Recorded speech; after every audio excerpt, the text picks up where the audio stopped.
Patients are being warned not to expect business as usual when dentists are allowed to reopen in England on Monday. This is because there's a shortage of protective equipment. The British Dental Association says that many practices won't be ready because they claim guidelines came so late they've not had time to meet the safety criteria. Let's go to our reporter Dan Johnson, who's at a dental surgery in Birmingham for us this morning.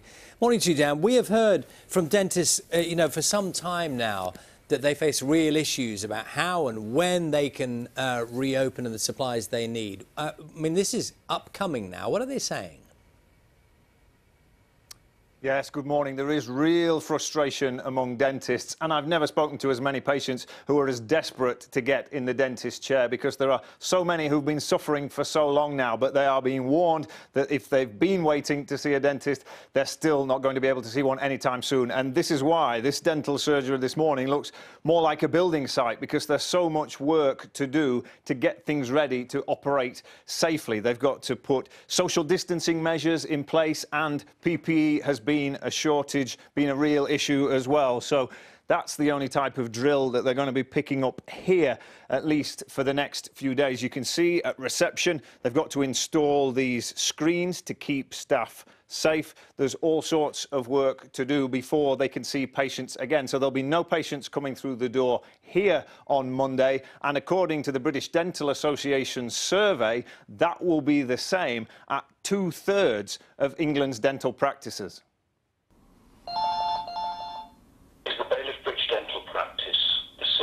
Now closed. Empty surgeries and patients left in pain.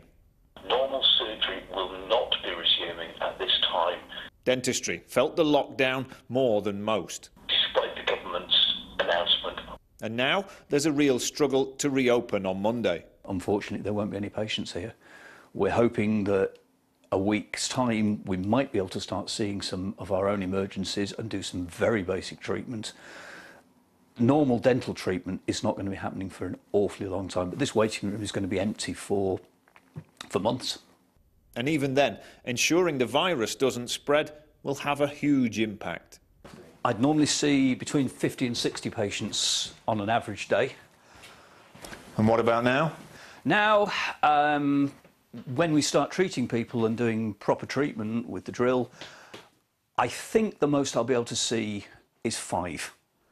Only one patient will be in the surgery at a time. Protective equipment will be repeatedly changed, and there'll be much more cleaning. So I reckon we're looking at an hour and a half between each patient. We've literally just been given the guidance. It's given us less than 1 working day to get things in place. We've had to do all of this on our own. We've had no help, no guidance. We're not expecting to see routine care patients for 2 to 3 months. We will be open on Monday, but it will only be for urgent cases. Across England, so many dentists say they just aren't ready. We don't have key worker status. Childcare is a massive problem. The biggest challenge has been sourcing the correct personal protective equipment, PPE. Patients will not be able to get through on the telephones because we're expecting it to be very busy. So if that is the case, then just be patient. It's not just a case of just getting a mask and, or opening the doors. We have to get policies in place. Patients are ringing us up. They want to come in. We want to see our patients. I get to be a dentist today. So they've been left to treat themselves with only limited emergency care available. This was Linda's attempt to do her own filling. It came up. So much need, so little capacity. We are going to come back to a very big mess. It's really disappointing as a professional that those who are in charge of us give us so limited time and a message, knowing that a message has gone out to the public, which is really misleading. I've had patients shouting at me on the phone because they want to get their treatment finished. I wanted to leave dentistry. I just thought, why am I bothering? And what about the costs of all this? Spiralling. Just PPE generally is up 1,000%. This treatment room's now an equipment store, and fresh challenges keep coming. We've obviously got to prioritise people in pain, but there are people out there who have paid for treatment, who are mid-treatment, who need stuff doing, who won't get seen for months and months. And it's not because I don't want to, it's just that I want to see them in a safe manner. Dentistry is nowhere near being back to normal, and it's possible it never will be. So there are some major challenges ahead and a lot of work to be done before dentists can actually get back to the job. If we come through to the treatment room, Eddie is one of the dentists here who's also with the British Dental Association. What are the biggest hurdles, Eddie, to getting back to being reopened? Well, many of my colleagues have been struggling for the past week since the announcement to try and get hold of the PPE. We've had to source some of this from outside the UK. I understand the situation is beginning to improve, but it's far too late for us to be ready and open on Monday. This is the protective equipment, the sort of stuff that you need to keep yourselves and patients safe from the virus. And as you can see from outside, obviously the whole throughput of patients through the practice is going to be really restricted with what we have to do. And the PPE is obviously a major issue. If we haven't got the PPE, we can't see the patients. And this stuff's getting more expensive, right? Absolutely.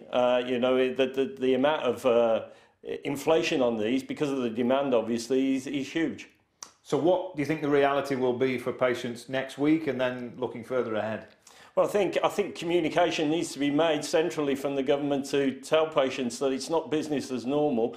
Many of our patients have been ringing up since the announcement on the TV and thinking that they were coming in for a checkup next Monday. They're certainly not, and they probably won't be for quite a long time. Where's this gone wrong then? Have dentists just not been prepared properly? Have you not had the right guidance? What's the problem? Well, it's a combination of things, I think. I think the communication throughout the whole thing has been quite poor. Many of my colleagues only got last night the standard operating procedures that we need to operate from.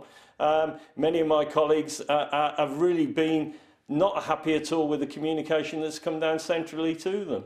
I've spoken to some dentists who say they just can't make money if they can't see patients in the volume that they used to. Are you worried that practices will go out of business, that patients won't be able to see a dentist at all? What do you think the long-term future is? Yeah, I'm really worried. I think we will need financial support for quite a long time.